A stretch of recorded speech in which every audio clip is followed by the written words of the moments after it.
And how did things get this far without anyone noticing? This is the story of a hidden nightmare, and the man who lived to tell it.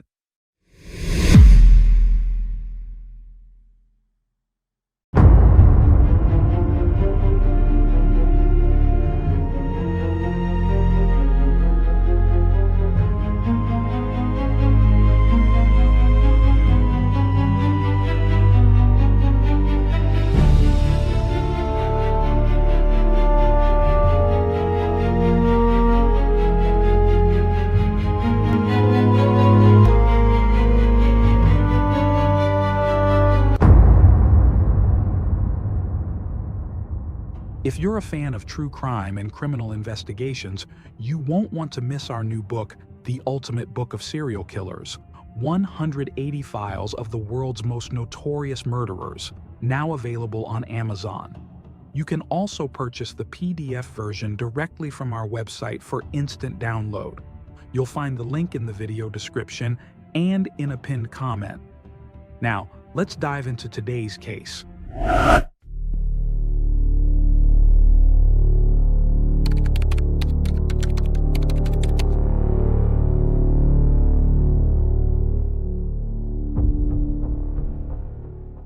Born on August 17, 1995, in the quaint English village of Stewartby, Alexander Gerald Skeel entered the world facing immense odds.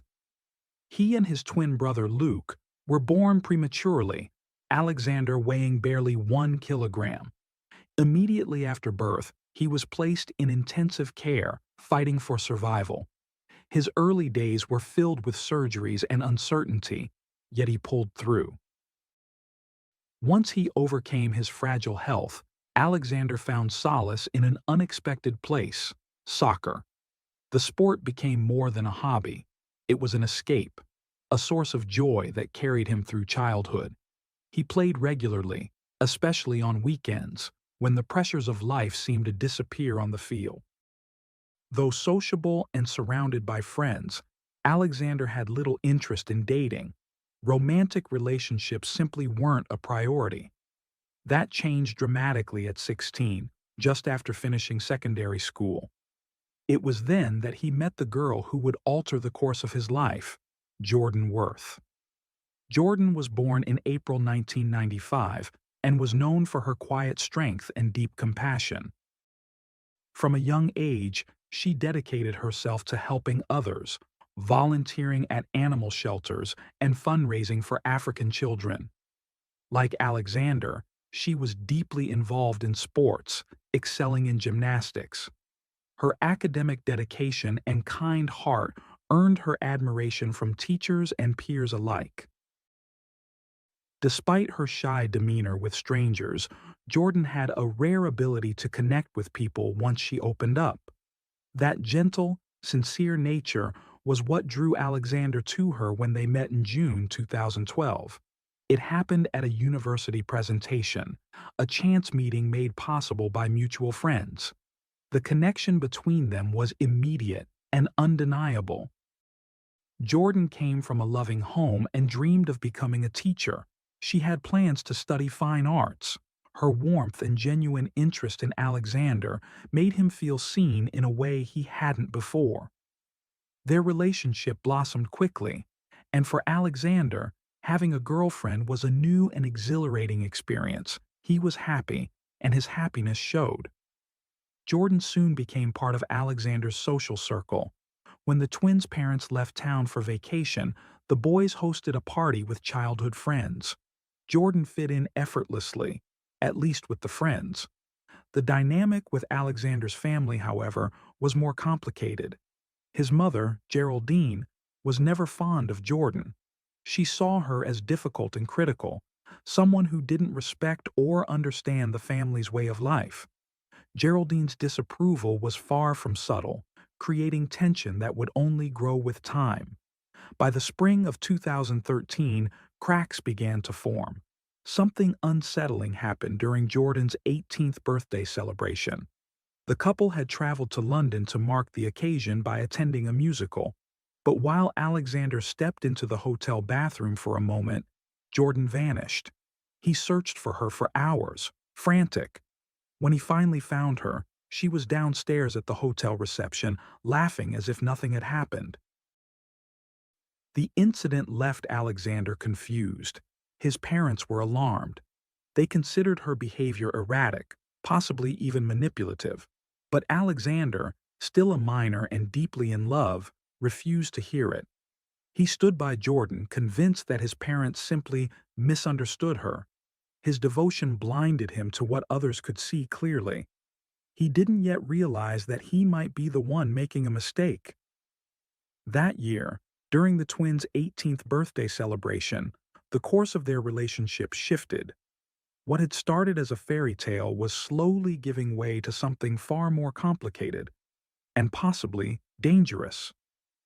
Among the nearly 100 guests was the teenage daughter of Geraldine's closest friend, a 15-year-old girl who became the center of an unexpected altercation. The cause of the disruption? Jordan. In front of a stunned crowd, Jordan lashed out at the younger guest, igniting a public scene that shocked everyone in attendance. Furious and embarrassed, Geraldine asked Jordan to leave, but instead of complying, she refused. The tension escalated, and Alexander, overwhelmed and in tears, begged his mother to let his girlfriend stay. One of Alexander's closest friends stepped in, gently pulling him away to the bathroom in an attempt to calm him. He tried to explain that Jordan's behavior was unacceptable, but Alexander, blinded by emotion, couldn't bring himself to see things clearly. Eventually, Jordan did leave the party, but the fallout lingered. In the weeks that followed, arguments between the couple became frequent and volatile. The turning point came during one of their heated disputes. Jordan snapped Alexander's SIM card in half. That moment jolted Alexander into clarity. The warnings from his family, the tension, the manipulation, it all suddenly made sense. He realized the relationship had become toxic, and for the sake of his well-being, he ended it, convinced it was the right choice for both of them. But peace didn't last long. Just months later, Jordan reappeared with shocking news. She was pregnant. Despite the emotional weight of the announcement, Alexander remained calm. He was willing to step up as a father, but made it clear he had no intention of reviving the romance. Following that firm stance, Jordan vanished. An entire year passed without contact until 2014, when she sent a message to Geraldine introducing a newborn named Thomas, born in May of that year.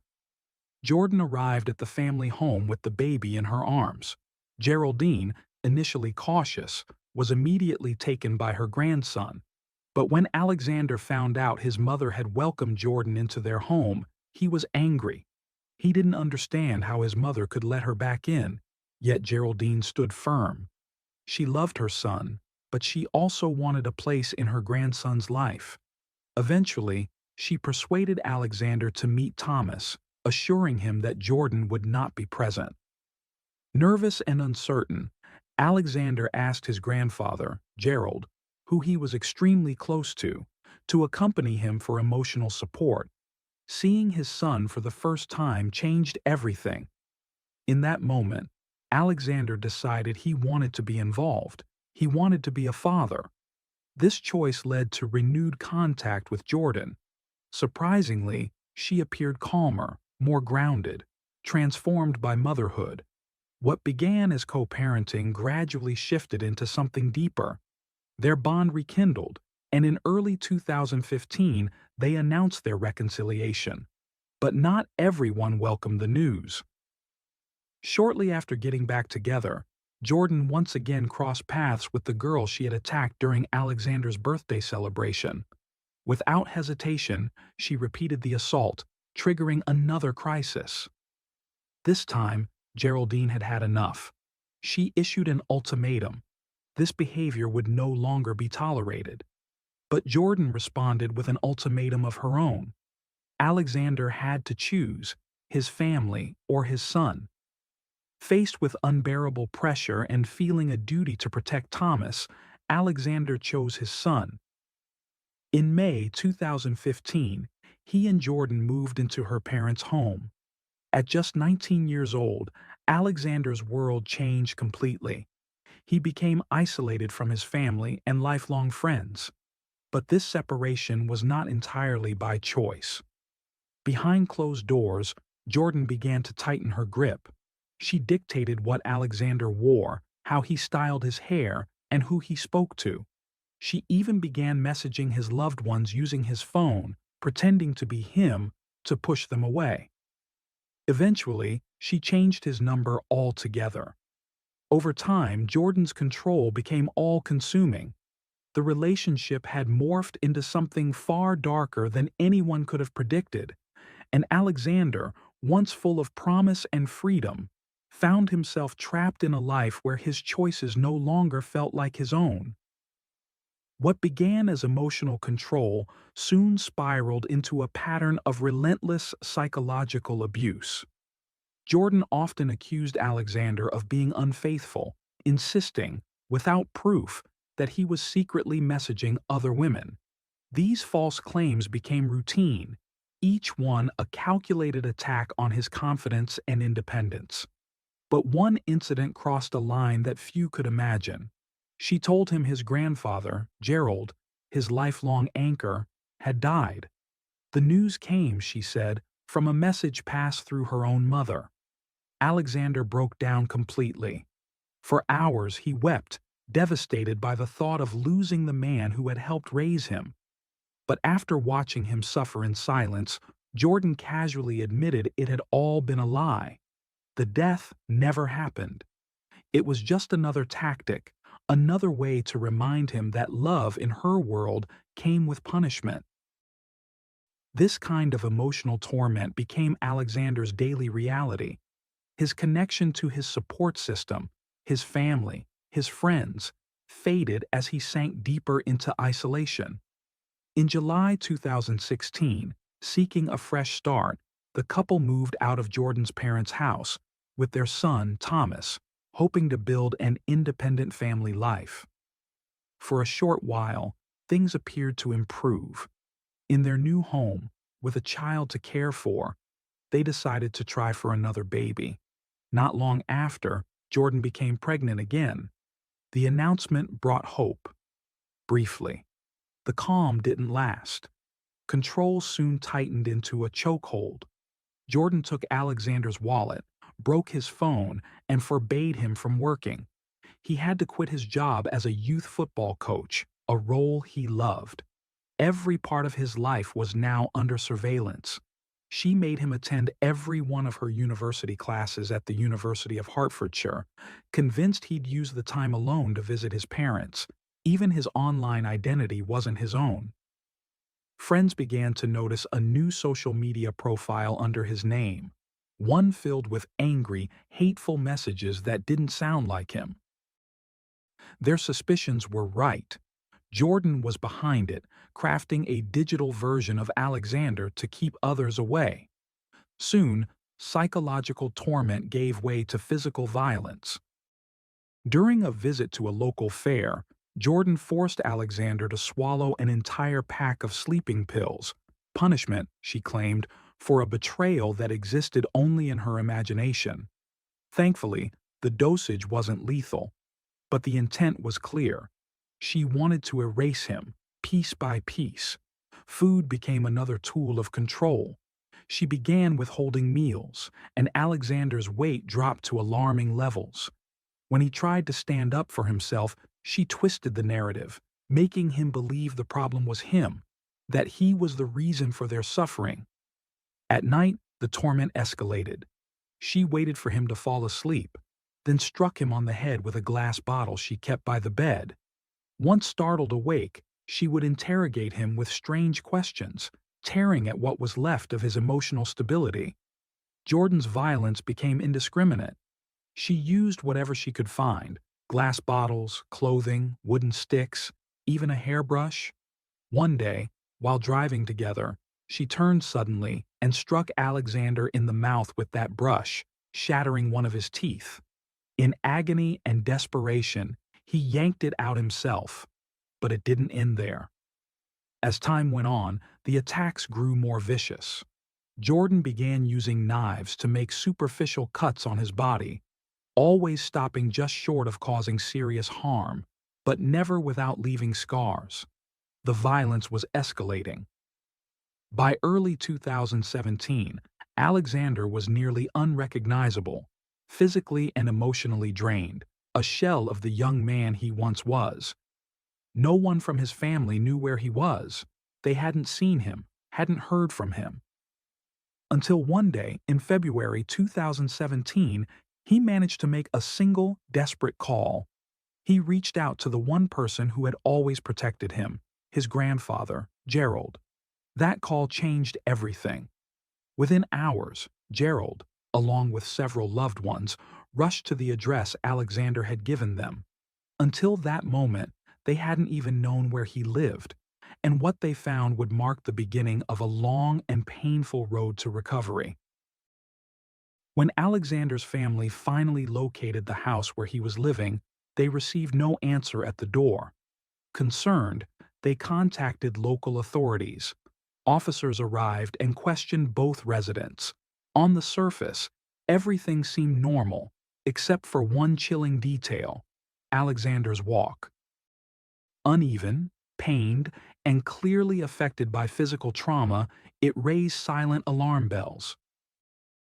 On May 2, 2017, Jordan gave birth to their second child, a daughter named Iris. For a brief moment, Alexander hoped that, just like with their son, motherhood might soften Jordan. But the peace was short-lived. Days later, the cycle of abuse resumed with growing intensity. Despite the relentless violence, Alexander stayed. Not out of love for Jordan, but out of fear. Fear that she might turn her rage toward their children. In interviews, he later described this choice as a heartbreaking act of protection. Then came the breaking point. In late May 2017, Jordan threw boiling water at Alexander during a heated argument, cornering him in their home.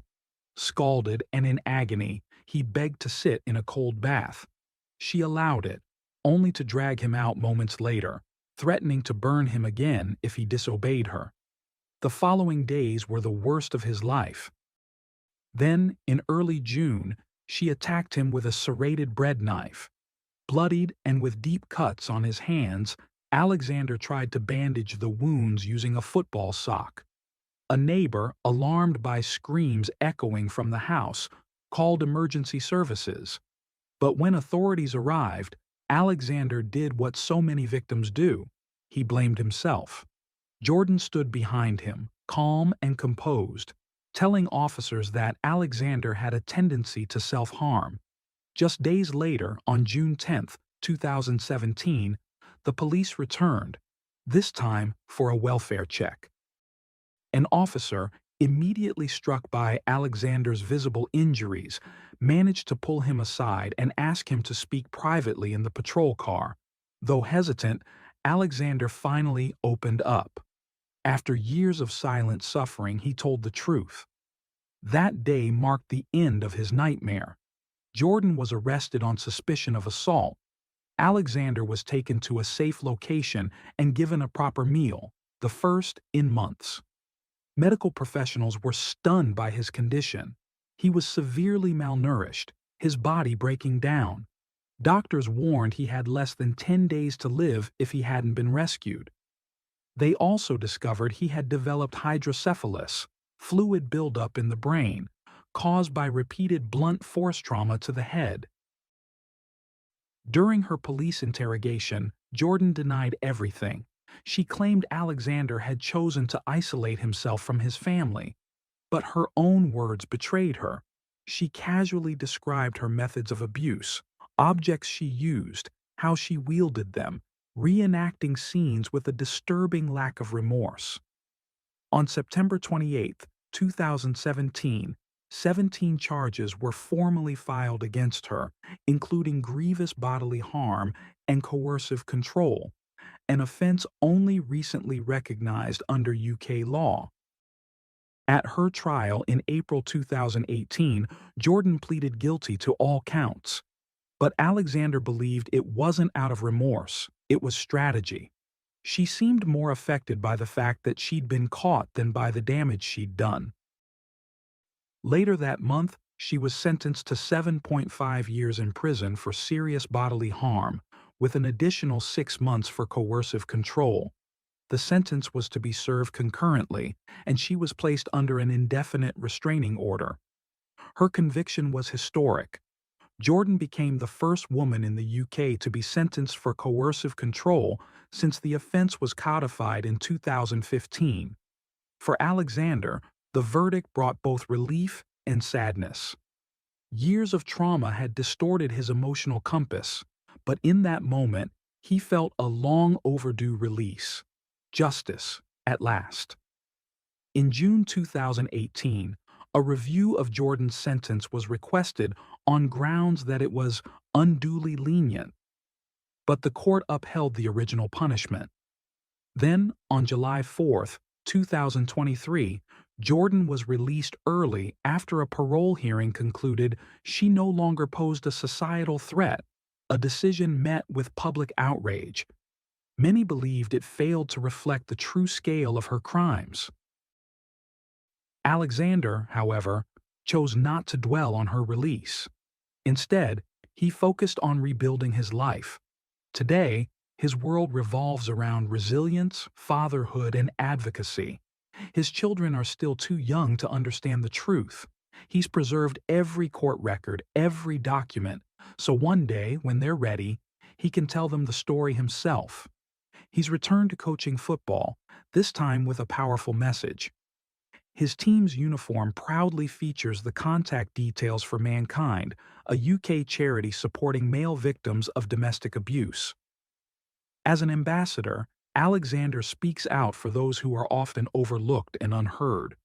One physical reminder of his past, a tattoo Jordan forced him to get, was transformed. Today, a roaring tiger covers the mark, symbolizing the strength and survival he fought so hard to reclaim.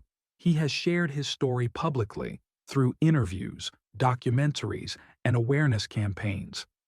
Each time he speaks, he chips away at the stigma surrounding male victims of abuse. Alexander often reflects on how close he came to dying, and yet he survived. And now, he believes he did so for a reason. His mission is clear: to help others recognize the warning signs, escape toxic relationships, and know that survival is possible. For Alexander, what began as a tragic ordeal has become a powerful testament to human endurance and a message of hope for countless others.